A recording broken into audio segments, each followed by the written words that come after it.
Hey there everyone, this is Jeff again with Starcat Products, here to bring you the next part of Painkiller, Hell and Damnation. Today we're going to be taking on the Orphanage stage. This stage has two tarot cards on it, the first one being Greed, which is a silver card, which we get by killing all the monsters. This is a really crap card. It doubles the amount of hidden wealth you receive. It's really horrible, and I wouldn't recommend using it. And the next one is Iron Will, which is a gold card, which makes you immune to damage while under the effects of the gold cards. And you get this by using, guess what? The shotgun! Yes, you use the shotgun on this stage. You're going to be seeing the shotgun a lot. So what they want you to do is they want you to basically gib 50 frozen enemies, which you use by using a secondary fire for the shotgun. So the shotgun's going to get a lot of glory on this stage. This stage is a heck of a lot easier compared to the other stages that we played. I honestly think it's quite possibly one of the easiest stages in the game. There's only one like curveball they throw you, which is near the middle of the stage where there's an enemy you have to kill by using the Soul Catcher's alternate fire, basically gain control of them. And one thing to note about the tarot card requirement to kill all the monsters on this stage, you need to make sure to not use the Soul Catcher. So really try to just use the shotgun, like just freeze them and break them. And if you do use the Soul Catcher like I'm doing, don't gain control of anyone. Because if that monster kills anything, it'll take away from your kill count and you won't get the card. One thing to note on the Orphanage level is that all the secrets are out here in the swamp area, so all three of them that we're gonna get before we even go into the Orphanage at all. You can actually look in the horizon, you can see them in the distance. There's two mega health power-ups and an armor. We're gonna get the first one by making this jump. I got a little bit too cautious here and looked like a fool. I could have made it like that one time right there if I would have jumped again. For some reason I stopped. But the best way to do it is to stop on the edge, hop once, and then jump forward right before you hit the ground again. And you basically do like a bunny hop where you hop quicker and further. And so this really, the shotgun's the best weapon to really use. A lot of the enemies have two forms, like these kids with the knives. When you kill them the first time, they will basically blow their heads off, and then they'll come at you even faster and get harder to hit because they're smaller. So using the freeze ammunition is actually really good against these guys. These guys just suck. They don't ever shoot you, I don't think, with the bullet to pacify you. So I wouldn't really worry about them. One thing to note, there's some enemies we're going to be seeing later on, like these little girls that catch on fire. One thing to do with those is to make sure you freeze them before they catch on fire. If they catch on fire, you might as well just kill them because you can't freeze them anymore. And we'll be seeing them later when we actually get into the Orphanage. The skeletons on this level aren't really that bad. They're like the smaller skeletons, and these guys actually die in one hit. Like you actually can hit them and they die. So it's actually pretty nice. So yeah, you run out of freeze ammunition pretty quick, but you'll get enough during the stage to kill 50 enemies. You get more than enough, especially when we get done getting all the secrets. We're gonna have about like 40 or so. So yeah, we're just gonna take out the rest of these skeletons. They're not really too difficult enemies. Really, this level compared to the horribly designed level known as the Oriental Castle is such a freaking cakewalk, and it's such a blessing. No, this was the first take I took of the stage. I wanted to make sure if the recording would crash or not. So all I wanted to do is just test the stage, and the run came out okay. It's not fantastic, like the best run I've ever done. But here's the first secret. What you gotta do is you gotta jump on these tombstones here. And one thing to make sure you do is do not fall in the water. The moment you submerge completely into the water, you'll take about 50 points of damage per second. If you just touch the water, you'll take about 7 points per second if you keep bunny hopping through it. But the moment your body submerges all the way, you're going to die so fast, and it ignores your armor, I believe. So again, just hop once and hop forward. Hop once, hop forward. Pretty easy. Nothing too crazy there. Just be patient with it. You know, if you want to be elite and be awesome, you could probably bunny hop all that, but I really wouldn't recommend it because the last jump kind of throws you off, where it's only a single jump, not a bunny hop jump. It's length away. So here, for some reason, I started heading towards the Orphanage, and I was like, hey, hold up. I don't have all the secrets yet. So we're gonna get almost all the way there, and I'm gonna realize it. But again, this is the first run I took, and it really wasn't that bad. I mean, it really just wanted to show you, like, hey, you need to make sure before you go into the Orphanage you get all the secrets. You saw the mega health in the horizon there, so that's the way we're gonna go. It's not so super obvious, this next log we gotta jump on. So we're gonna start heading over here. The first thing goes to the left. This next one's here to the right. You can see it on the horizon over there, the mega health glowing. This level is actually one of the stages from Battle Out of Hell, I believe. I never actually played it in Battle Out of Hell, but I imagine it really wasn't that hard because this level was really, really easy. And we're just gonna blow right through it. Boom! See, there we go. I took like 6 damage, like for 1 split second I touched that water there. That jump's a little bit difficult. There's nowhere really for you to land. I imagine there's some cool thing you can do with the tree, but I just couldn't figure it out. This level, like with the other stage bosses, the boss actually show a couple times during the stage before you get to him. So that's pretty fun. So yeah, let's head on into that orphanage now. This is really not that hard of a level. I don't know what else to really reiterate about it. At least you get to see the shotgun a lot, though. I mean, I pretty much hate on the shotgun the entire game. But again, it's really, really strong when you use it when you're under the tarot card effects. One thing I also changed up from my standard tarot card lot is I took off speed and I gave myself the time bonus to make the tarot cards last 10 seconds longer. We got that card from the Oriental Castle stage. So really, all the swamp thing does is try to scare you. But you'll learn very quickly in Painkiller that this is not a game designed around fear, and this level is kind of trying to be scary the whole time.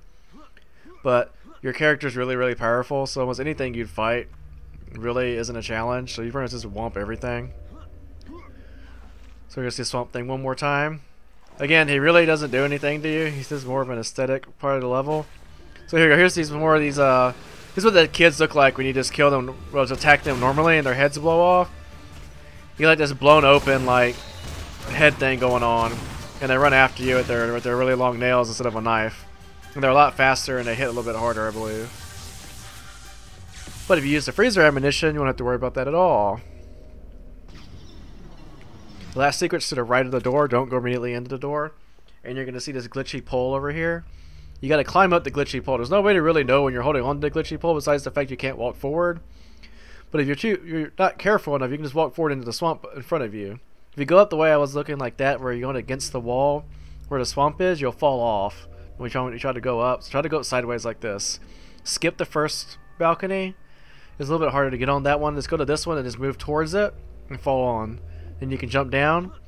And the last secret's actually on another rain gutter you got to climb up.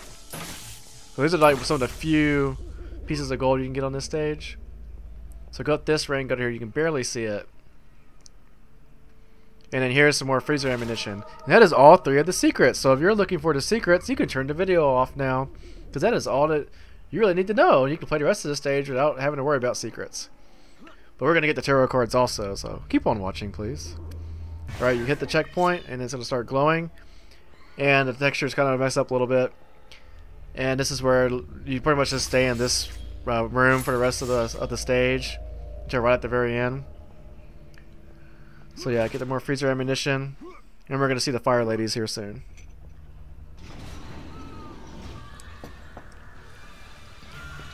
Those guys are really easy. So here's the fire little girls. If you kill them really quick, they won't catch on fire, and you can pretty much freeze and give them right away. If you decide to shoot them with the shotgun, I think they take about 3 shots to kill. Good effect and really rubbish at aiming it. It probably takes less, but as far as I can tell, they take about 3. There's a good bit of gold in this room. Make sure you grab all of it. You can always turn your light off to check. I really like the environment at this stage. They did a good job with the aesthetics of it to really try to make it scary. But Painkiller is just a run and gun shooter. I mean, you really can't try to make anyone get scared, especially after mowing down whole armies before even getting here. Maybe this level was maybe like the first level. It might have helped because then you'd be like, oh man, oh wow.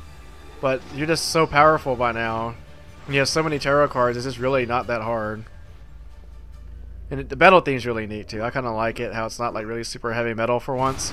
It's a nice change in pace. Okay, you're here in this room, you encounter the fire and the little knife kids. Just pretty much freeze them and kill them before they enter their second forms.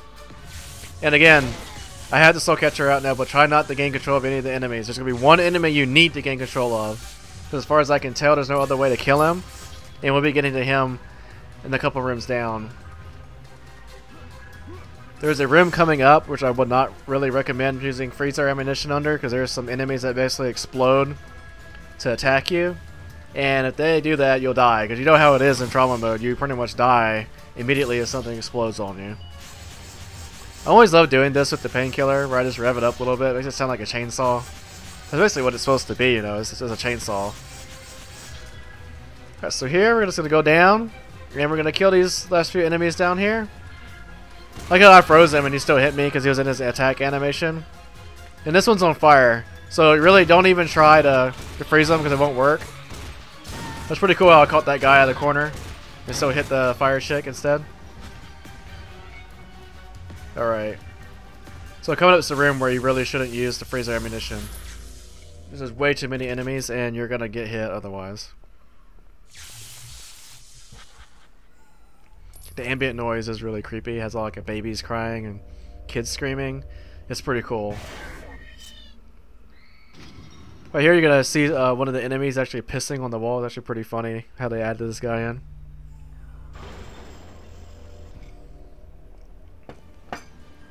You see him moving the shots. He's pissing on the wall. Pretty funny. See, here's an example of not killing those guys properly. And they actually turn into a second form, just so you can see what that looks like. Right here I was trying to get the enemies to spawn. And they were just spawn right on top of me and I get hit. But luckily I had like 1,000,000 health, so it didn't really matter. The electro driver combo pretty much destroys that whole clearing of guys. There's those exploding enemies. Those little girls with like the blankets over their heads. If they touch you, they explode and they take a lot of damage. I don't think they kill you in one hit in trauma mode, but it will do a significant amount to you. So in here, we're going to fight inside this little classroom. So this can be a little bit challenging, but if you get good at the freezer shot, you can pretty much clear this room pretty quickly. Just try not to stand still, because the enemies pretty much will always spawn behind you. So just try to keep moving.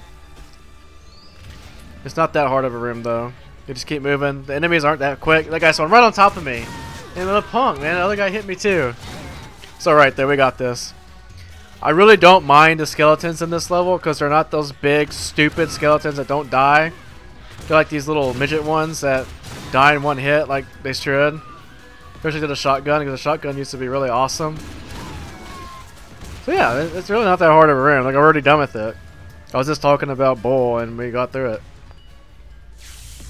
Alright. So up here is the room where the ghosts will spawn. I really do not recommend using the freezer ammunition at all. One thing I wanted to note too is that you had the bolt gun. They don't give you any ammunition for it at all. And you get like a couple of super ammo packs, so that's like really it for ammunition you get. Here's an example. See how many of these things there are? Look how slow the freezer shot fire. No way would I have killed these in time. No way. I'm not quite sure how you get the gold to spawn. I think it's when they're on top of the beds. I technically count it as being in the air when they're on the beds. I think that's how I got the extra gold to spawn. So yeah, I'm going to time this really bad. I don't know why I morphed. I morphed and I'm like, okay, I'm going to the next room for a clearing, and there isn't a clearing here. Whatever. You really don't even need the demon morph on this level. It's just so easy. And there's only enough enemies for you to morph one time if you don't have the Dark Soul card on. So it really doesn't matter. I mean, these enemies are so easy. I mean, look, you just destroy them. They're not even hard. I caught that one like right before she caught on fire, so I think it still counted for me to freeze her. Then I just got really lucky with my shotgun shot. That's pretty cool how the blade got stuck in her leg and she was still alive. I think it's because she was trying to catch on fire.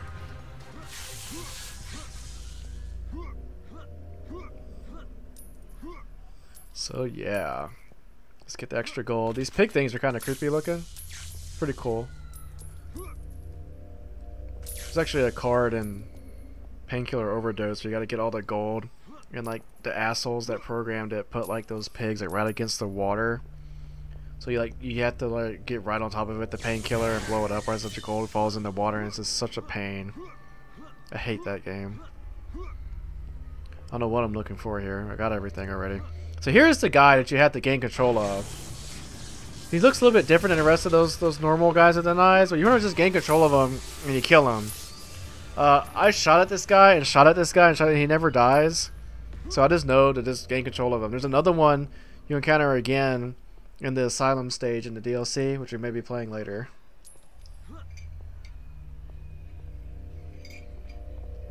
There's an armor in this room. I really don't see the point of it though, because I didn't like really got hit enough. Especially if you get the secret, it gives you the 200 point armor. So yeah. And we're playing on trauma mode, and we're not even getting hit. And I don't even really think I get hit really even in the last room. So that one's on fire. You saw I froze her, and it didn't do a damn thing. So that's why you need to freeze them before they see you. And so yeah, it's really easy to get up to 50 enemies. You just use the shotgun and just pretty much shoot everything. That was a pretty cool glitch right there. Be careful here, because you'll be tempted to look down the stairway and shoot down at them. And there's actually 2 of the ghost girls that are on the right. So yeah, this is the next room is the last room, guys. I mean, this is really not that hard of a level. It's quite an enjoyable level. I mean, you want to just play the game for fun.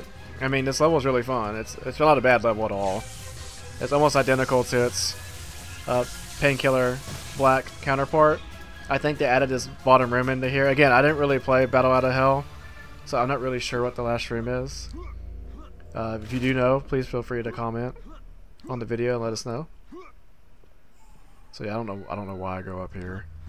Let me look at my, yeah. I was making sure I killed all the enemies, and I really don't need anything in here. So yeah, so let's go to the last room. It's a nice little cool thing that they added into the last room on here.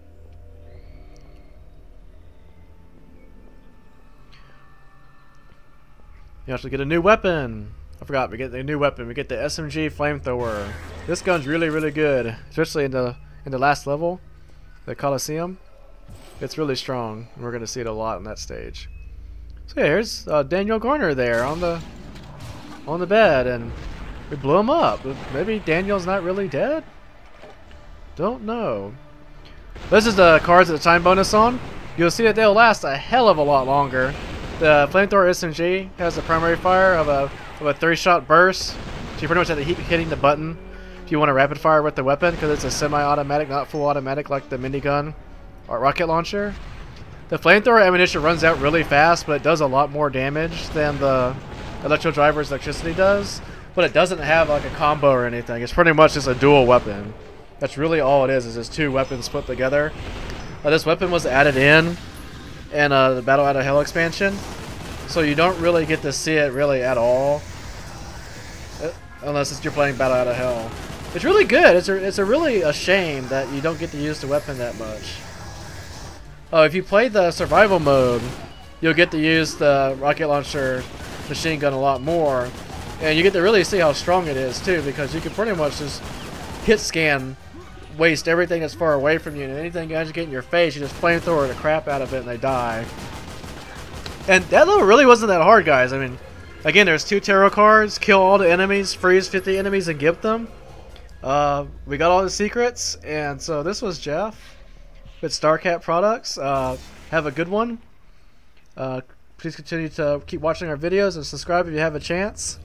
Check us out on the website at starcatproducts.com. Have a good day.